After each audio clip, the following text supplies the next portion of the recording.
So ఇక్కడ ఏంటి సా, సా అంటే ఆ శాంతి, ఆమె అంటున్నాం. సా అనేది ఏంటిది, సంస్కృతంలో సహ అంటే అతడు, సా అంటే ఆమె అంటాం కదా, అవునా? సహ అంటే అతడు, సా అంటే ఆమె. అది అని కూడా చెప్పొచ్చు ఇక్కడ, అవునా? ఇక్కడ కూడా అది అంటాం, అవునా? వస్తువులు కూడా ఉండొచ్చు కదా, స్త్రీలింగంలో వస్తువులు కూడా ఉండొచ్చు. ఇప్పుడు శాంతి అనే పదం ఏంటిది, స్త్రీలింగం లాగా తీసుకున్నాం, అది శాంతి అనేది స్త్రీలింగ పదం. సో కాబట్టి ఆ శాంతి అనేది, ఆ శాంతి అనేది మా, మా అంటే ఏంటి, మమ్మల్ని. ఓకే, మా అంటే మమ్మల్ని.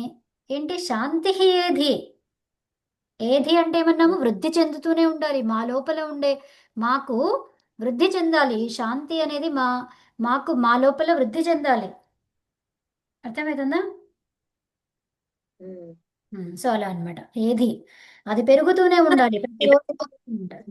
క్షణ క్షణము పెరుగుతూనే ఉండాలి, అన్ని చోట్ల అంతటా శాంతి అనేది పెరుగుతూ ఉండాలి, వృద్ధి చెందుతూ ఉండాలి అని చెప్పేసి చెప్పుకుంటున్నాం. సో మా అంటే నెగటివ్ గా కూడా వస్తుంది కదండి. మా మా అంటే నన్ను, నాకు, ఇలాంటి అర్థాలు వస్తాయి. అవును, మా అంటే నెగటివ్ మీనింగ్ కూడా వస్తుంది, కానీ ఇక్కడ వస్తుంది. నెగటివ్ మీనింగ్ కాదు ఇక్కడ. ఓకే. మా, మామ్ అంటాం కదా, మామ్ అన్న, మా అన్న ఒకటే అన్నమాట. ఓకే. ఇక్కడ మామ్ అనేసరికి ఏమైపోయింది, ఈ ఛందస్సులో ఇది గురువు అయిపోయింది, ఇది ఓకే. గురువు అయింది, ఇక్కడ కూడా గురువే అయ్యింది కదా. మరి ఉమ్. రెండిట్లో తేడా ఏంటి, రెండిట్లో వాటిలో అది కాకుండా ఇది ఎందుకు వాడతారు అంటే, ఒక్కోసారి ఇది మన రిధం లాగా ఉండడానికి కూడా. ఓకే. ఓకే, ఛందస్ గ్రామర్లో ఏమేం చూస్తారు అంటే, రిధము చూస్తారు కదా, రిథమెటిక్ గా ఉండాలి, ఉమ్. అంటే ఆ నెక్స్ట్ వర్డ్ ఏముందో అది చూసుకొని అలా చూస్తూ ఉంటారనమాట కదా, సో అట్లా కూడా చూస్తారు.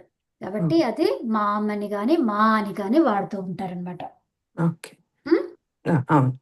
యా, సో అది వేదమంత్రం. ఈ మంత్రంతో మనము ఇంకా యజ్ఞాన్ని ఆపేస్తామన్నమాట, అంటే శాంతి పాఠంతో ఇక్కడ చదివేసి ఇంతవరకు సమాప్తం చేస్తాం.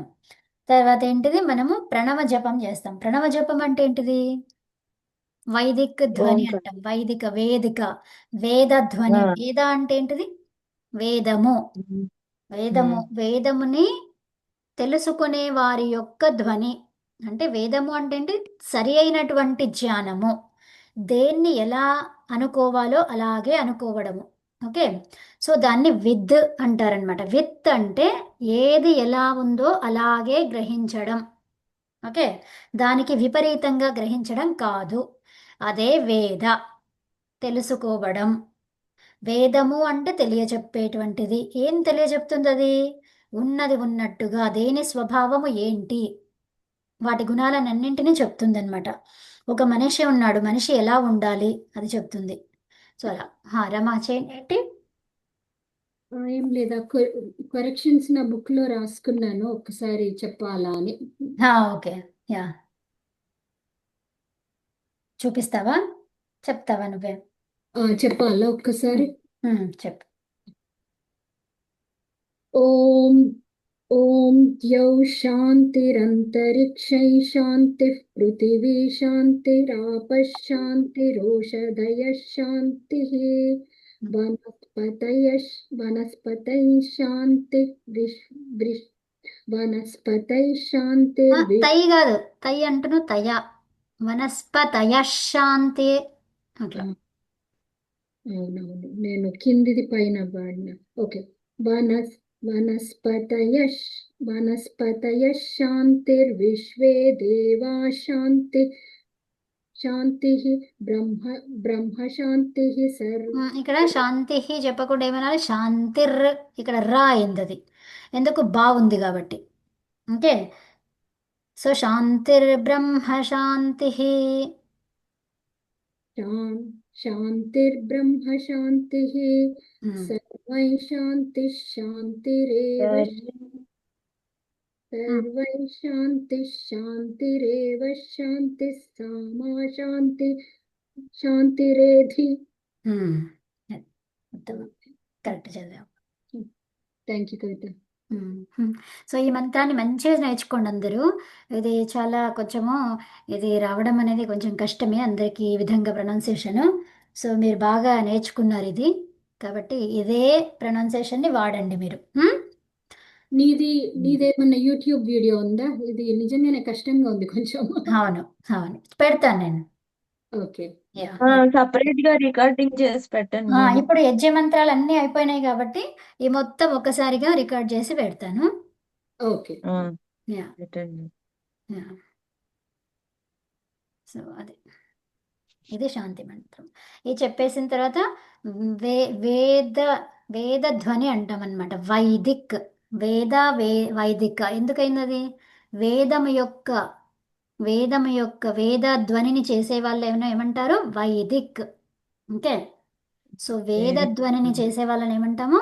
వైదిక్కులు అంటారు. వైదిక్. ఓకే. వైదిక్ ధ్వని. ధ్వని అంటే ఏంటిది? సౌండ్. శబ్దం. శబ్దం. ఆ, వేదం యొక్క శబ్దం ఏంటిది? ఓం. ఓం. అదనమాట. అర్థమవుతుందా? అంటే అది ఎవరు చేస్తున్నారు? వైదికుడు, తెలిసిన వాడు చేస్తున్నాడు ఆ ధ్వనిని. అదేంటిది? ప్రణవ ధ్వని. అదే ఓం. ఓకే, అర్థమైందా? ఉమ్. వైదిక్ ధ్వని ఓం. వైదిక్ అంటే ఏంటిది? వేదాన్ని అనుసరించేటువంటి యా, అదే వేదం ఎవరు చెప్పిండో చేస్తారు. తెలియదు, పరబ్రహ్మ కాబట్టి అది పరబ్రహ్మ ధ్వని. అతని యొక్క ధ్వని ఏంటిది? ఓం. ఓకే. ఓకే. వేదము చెప్పేటువంటి ధ్వని ఏంటిది? ఓం. అది. సో వైదిక్ ధ్వని అని చెప్పేసి ఓ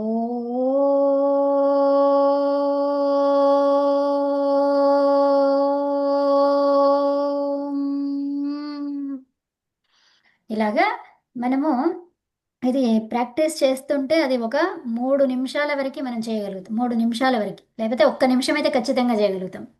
ఆ? సో అది చాలా ప్రాక్టీస్ కావాలి. కొంత ఉండేది నిమిషాలు 6 సెకండ్లలో చేస్తారు. ఓకే. వితౌట్ పాజ్ 3 నిమిషాల.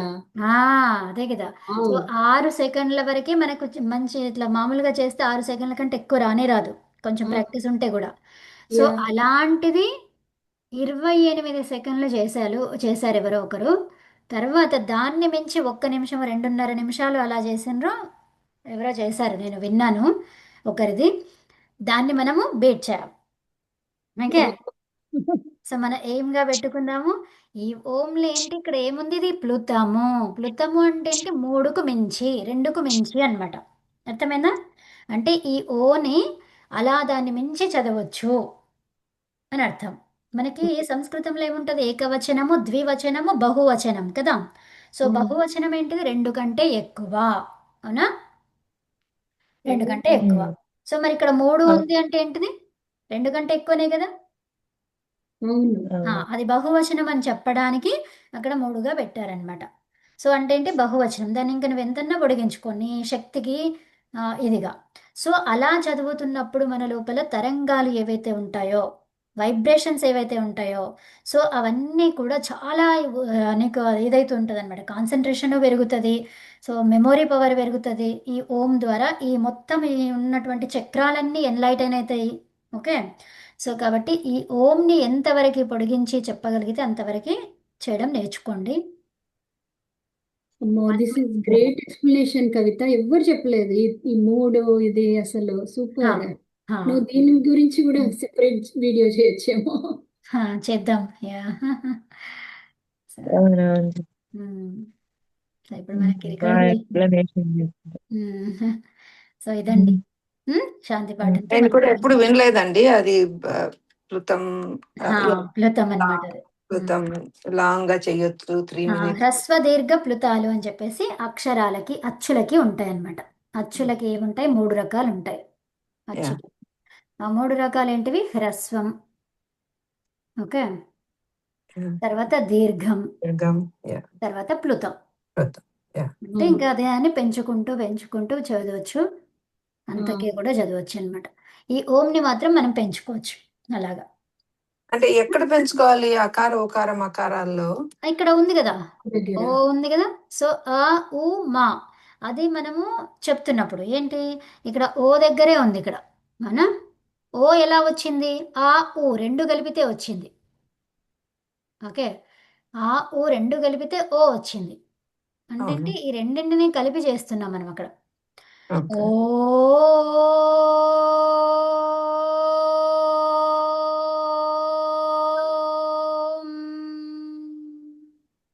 అలాగా అక్కడ తగ్గిస్తూ పోతున్నాం మకారాన్ని. అవునా? కొంతమంది మకారంలో లాంగ్ గా ఉండాలి అని అక్కడ చెప్తారనమాట. ఉండడానికి ఏం లేదు. అక్కడ ఏముంది? ప్లుతము. ప్లుతము ఏంటి? చివరిగా ఓం అని ఒక శబ్దంగా చెప్పుకుంటే కూడా అది చివరిగా ఉన్నప్పుడు ఓంలో ప్లుతం ఉంది. సో అప్పుడు మకారాన్ని కూడా పొడిగించాలి. అంటే గ్రామర్ రూల్స్ కొన్ని ఉన్నాయన్నమాట. సో అంటే ఈ చివరి దానికి ముందు ఎప్పుడైనా కూడా పదం ఏదైతే ఉందో పదాంతములో ప్లుతం ఉంటుందన్నమాట. సో అవును. పదాంతానికి ముందు. ఓకే, ఇప్పుడు ఓం ఉంది కదా. అవును. సో ఇప్పుడు ఓంలో పదాంతం ఎక్కడుంది? చివరిది ఇది పదం. అవునా? ఈ అవును. చివరిది అంతం. సో అవును. దానికి పూర్వంలో మనకి ఇక్కడ ఆల్రెడీ వచ్చేసింది కదా, అవును. ప్లుతం వచ్చింది.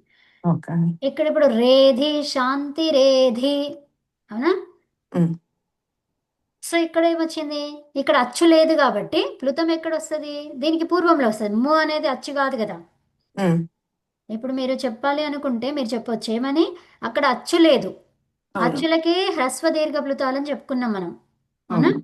సో అవును. మరి ఓమా అంటున్నామా, ఓం అంటున్నామా? ఆ, ము హల్ అంటున్నాం ఇక్కడ. ఓమా అవును. అచ్చులు లేవు అక్కడ. సో అవును. కాబట్టి ప్లుతం ఎక్కడ వస్తుంది? దానికి పూర్వంలో ప్లుతం ఉంటుంది. ఓకే.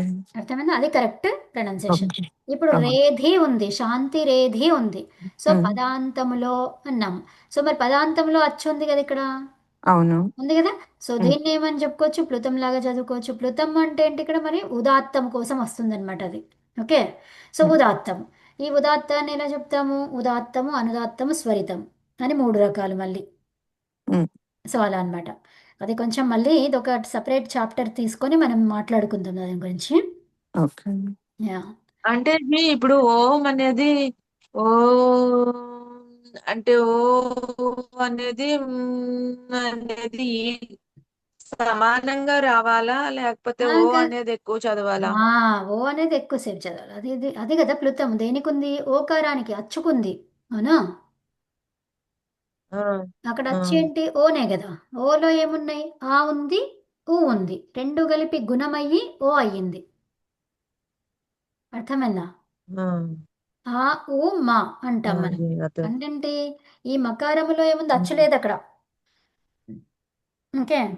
ఉమ్. హల్లు మాత్రమే మకారం. అందుకే దీన్ని మకారం అంటాం. అందుకని రెండు వంతులు ఓం పలకాలి, ఒక వంతు ము ఉమ్, పలకాలా? అంతే. ఇదేంటిది మా అది? పలకాలి. దానికి అసలు అక్కడ అచ్చే లేదు కదా. సో అంతే. ఆ, రె- అని ఇట్లా ఓం రెండు ఇట్లా వంతులు తగ్గిస్తున్నాం. ఎన్ని వంతులైనా అని చెప్తున్నారు. ఏంటండి? రెండు వంతులే కాదు, like like you can correct any correct. Number of times, like six. అంతే అంతే అంతే. అది బహువచనం. బహువచనం అంటే ఏంటి? దానికి అన్లిమిటెడ్ కదా. బహులో ఏదైనా ఉండొచ్చు. అవునా? అవును. సో అందుకని దాన్ని పొడిగించి మనం అలా 3 నిమిషాల వరకు పొడిగిస్తామన్నమాట. Yeah. ఆ, అంటే అన్- 3 నిమిషాల వరకు ఓం ఓం అని చెప్పాలి అంటారు. ఓం ఓం ఓ అట్లాగా. అని ఓ అలాగా. ఓని ఎంత దీర్ఘంగా అయినా చెప్పొచ్చు, అది. ప్లుతం కాబట్టి. మ్మ్. అదే అదే అదే. మ్మ్. సో 3 నిమిషాలు అనేది చాలా రేర్గా ఎవరో చెప్తారు. ఎవరో ఒక్కరు, కోటికొక్కరు అట్లుంటారు కానీ. సో ఆహా. ఆ, అయితే 1 మినిట్ తర్వాత 1 మినిట్ వరకు చేయడం అనేది కూడా చాలా గొప్ప విషయం. అది మనకు ఒక 20 సెకండ్లు వచ్చిందంటేనే చాలా గొప్ప విషయము ఫస్ట్ నేర్చుకుంటున్నప్పుడు. చూడండి ఇప్పుడు ఆ, మీరు రికార్డ్ చేసి చూడండి. 6 సెకండ్ల కంటే ఎక్కువ పోదు అది. 6 సెకండ్లు, 5 6 సెకండ్ల కంటే ఎక్కువ పోదు. ఓకే. యా, సో నేను టెస్ట్ చూడండి, చేసుకుంటాను. ఇంతవరకు రావాలి. వచ్చిన తర్వాత దాన్ని మనం పొడిగిస్తూ ప్రతిరోజు ప్రతి క్షణము అది చేస్తూ ఉంటే మనకి ఇప్పుడు చూడండి ఫస్ట్ మీరు నేర్చుకుంటున్నప్పుడు ఇక్కడ ఆపడానికి ఎంత కష్టపడ్డారు కదా. మీరు అవును. చదివి చదివి చదివి ఇక్కడ వరకు వచ్చిందా? అవును. అంటే మనం చదువుతూ ఉన్న కొద్దీ మన బ్రీతింగ్ లెవెల్స్ పెరుగుతాయి అన్నమాట. అది అది ఆపుకునే శక్తి పెరుగుతుంది. అది yeah, hmm. Got it. Yup. So నువ్వు కంటిన్యూస్గా చదువుతూ ఉన్నప్పుడు అది మన శక్తి పెంచుతుంది అనమాట. ఓకే. So okay. ఇప్పుడు మనము స్కై ఆకాశంలో ఉన్నప్పుడు అది చాలా సులభం. సులభం అంటే ఏంటి? అక్కడ మనము ఫ్లైట్లో ఉన్నప్పుడు 60 సెకండ్ల వరకు మనం పోవచ్చు. నాకు 30 సెకండ్ల వరకు వచ్చింది అక్కడ. ఓకే. ఓకే. మ్మ్. ఎందుకంటే నేను ఫ్లైట్లో ఎక్కడున్నా కూడా ఓంని జపించడం ఉంటుంది. సో అక్కడ నాకు ఇంతవరకు వచ్చింది అది. యా తర్వాత ఒక నిమిషంలో ఎన్నిసార్లు ఓం చెప్పగలుగుతాం మనం? గాయత్రి మంత్రాన్ని చెప్పగలుగుతాం. యాక్చువల్గా నేను మర్చిపోయినట్టున్నా, గాయత్రి మంత్రాన్ని 30 సార్లు చేసినట్టున్నా ఒక్క నిమిషంలో. అది అది ఇది రాలేదు, ఇది కాదు. అదే. సో ఇది రావడం చాలా కష్టం. ఓం అనేది ఒక్క నిమిషం వరకు అంత రావాలి అంటే అది చాలా కష్టము. చూడండి మీరు, అది అంతవరకు రావాలి, మనం రీచ్ కావాలి. 30 సెకండ్స్ లో ఎన్ని గాయత్రి మంత్రాలు అండి? 30 మెంటల్ గా సెకండ్స్ కాదు, 1 minute లో ఆ. నేను గాయత్రి మంత్రాన్ని 60 సార్లు చదివినాను అనమాట. ఫస్ట్ చదివినప్పుడు నాకు 10 సార్లే వచ్చింది. తర్వాత ఆహా. పెంచుకుంటూ 30 వరకు వచ్చింది నాకు. 1 minute లో 30 చదవగలిగిన నేను. అంటే చదవడం అంటే మీరు బయటికి చదివినారా, మెంటల్ గా చేస్తున్నారా? మెంటల్ గానే చేసినాను. ఓకే.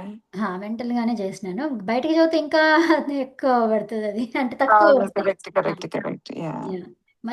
మనసు వేగంగా పరిగెడుతుంటది కదా, సో అట్లా అనమాట.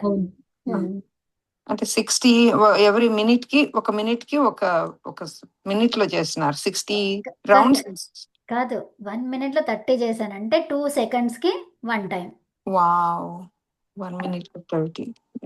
సో 1 second కి 1 time రావడానికి కూడా మనం రీచ్ కావాలి. అదే ఫ్లైట్ లో ఉన్నప్పుడు ఇది అయ్యింది. మరి ఫ్లైట్ లో ఉన్నప్పుడే అలా, అంటే మనం పైన గాలిలో అట్లా ఉంటాం కదా, సో అక్కడ కొంచెం మరి ఆక్సిజన్ లెవెల్స్ తక్కువ ఉన్నప్పుడు ఇంకా తక్కువ కావాలి, ఇక్కడే ఎక్కువ ఉంటుంది కదా కదా. అవునవును. బట్ ఇవన్నీ అసలు అమేజింగ్. ఇవి తెలుసుకున్న కొద్దీ ఇంకా అసలు అమేజింగ్ అనిపిస్తుంది. అసలు ఋషులు వీళ్ళందరూ ఒక్క ఎలా? జన్మ కాలంలో ఇంత ఎట్లా చేయగలిగినారు? అంతే. సో అంటే ఫస్ట్ ఇంకా అంతే, ఇంకా వాళ్ళు ఒక్కసారికే రాదు అది, ఋషులు అయినా కూడా. సో అది ఎలా Yeah. అంటే ఇంకా పవిత్రాత్మలు, ఇంకా పవిత్రాత్మలు అంటే ఏంటి, చాలా జన్మలు వచ్చిన తర్వాత కూడా పవిత్రాత్మలు వస్తాయి కదా, సో అలాగనమాట Correct, ప్రతి correct. జన్మలో. అవును, Yeah. అవును, అంటే సృష్టి ఆరంభంలో ఇంకో ఆత్మ తయారయ్యి ఉంటది అక్కడ. అవును. అందుకే ఆ నలుగురికే వేదం వచ్చిందనమాట, అబ్బింది. ఆ వచ్చిన నలుగురి పేర్లు ఏం పెడతారు అంటే అగ్ని, వాయు, ఆదిత్య, అంగిరస. ఎప్పుడు ఇంకా ఏ సృష్టి కాలంలో అయినా కూడా, ఏ యుగంలో అయినా కూడా మళ్ళీ అవే పేర్లు ఉంటాయి. ఏమి? అగ్ని, ఆదిత్య, అంగిరస, వాయు. అగ్ని, వాయు, ఆదిత్య, అంగిరస. అగ్ని, వాయు, ఆదిత్య, అంగిరస. ఋగ్వేదము, యజుర్వేదము, సామవేదము, అథర్వవేదం. ఋగ్యజు సామ అథర్వ వేదాలు. సో ఇప్పుడు ఋగ్వేదం చదివింది ఏ ఋషి అంటే అగ్ని ఋషి అనే చెప్తారు. ఇంకక్కడ అక్కడ వ్యక్తి చేంజ్ అవుతాడు, ఆ ఋషి చేంజ్ అవుతాడు, కానీ ఆయన పేరుని ఎలా పెడతారు? అగ్ని అనే పెడతారు. ఎందుకంటే ఈ ఋగ్వేదాన్ని నేర్చుకున్న అతనినే అగ్ని ఋషి అని అంటారు కాబట్టి అట్లా. ఓకే. ఓకే. సో ఇప్పుడు మనకు వీళ్ళు ఉన్నారు కదా, వీళ్ళు ఎవరైనా కూడా దాన్ని ఏమంటారు, కంటిన్యూస్గా వాళ్ళ వంశం అదే వస్తుంటుంది చూడండి. సో వీళ్ళు మన ప్రీచింగ్ చేసేవాళ్ళు, ఇప్పుడు వాళ్ళని ఏమంటారు? ఇది గణపాటిల గణపాటలు కాదు, మన శంకరాచార్య ఉన్నాడు కదా, శంకరాచార్య వెళ్ళిపోయినా కూడా మళ్ళీ వారి అవధానులు ఏదో అంటారు, అవధానులు కాదు మరి. అదే అంటారు ఇప్పుడు పోపు, వాళ్ళ పీఠం. పీఠమా, సో అలా అనమాట. ఆ, సో ఇప్పుడు పోపు ఉన్నాడు కదా, పోపు పోయినా కూడా మళ్ళీ ఆయనను కూడా పోపే అంటారు కదా, అవును. సో అలా అనమాట. అంటే అట్లాగే అదే వంశంని వచ్చిన వాళ్ళని అదే పేరుతో పిలుస్తారు. అంటే ఆ వ్యక్తి వేరైనా కూడా అక్కడ చేసే పని అదే కాబట్టి అలా అనమాట. పరంపరగా వచ్చిన వాళ్ళని అలాగే అదే చెప్తాం కదా, సో అట్లా అనమాట. వాళ్ళ గురు పరంపర మధ్వాచార్యులు అసలు అట్లా అంటారు కదా, సో వాళ్ళు ఆచార్య వాళ్ళే ఉన్నారు అని అంటారు కదా, సో అట్లా అనమాట. పీఠాధిపతులు, పీఠాధిపతులు అంటారు, అలా అంటారు. గురు పరంపర అంటారు కొన్ని రకాలు. సో అలా అనమాట. అంటే వాళ్ళని ఏదో పేరుతో పిలుస్తారు అట్లాగా, గుర్తొస్తలేదు. మతాధిపతులు, అధిపతులు, మతాధిపతులే అదే. వాళ్ళని అంటే అదే దాంతోనే పిలుస్తారా, దానితోనే పిలుస్తారు కదా, వాళ్ళ పేరును వాడరు కదా. అవును, అలా అన్నమాట. పీఠాధిపతులు అంటారు more than. Correct. Yeah. So Yeah. అలాగా అన్నమాట. శంకర పీఠం you know that is considered to be Shankara, Shankaracharya. Vyasa, Correct. Vyasa Peetham, something like. Correct. So అలా అన్నమాట. సో అదండి. నమస్తే మరి అందరికీ ధన్యవాదాలు. చాలా థ్యాంక్స్ అండి. మీరు ఒక్కసారి టెక్స్ట్ లో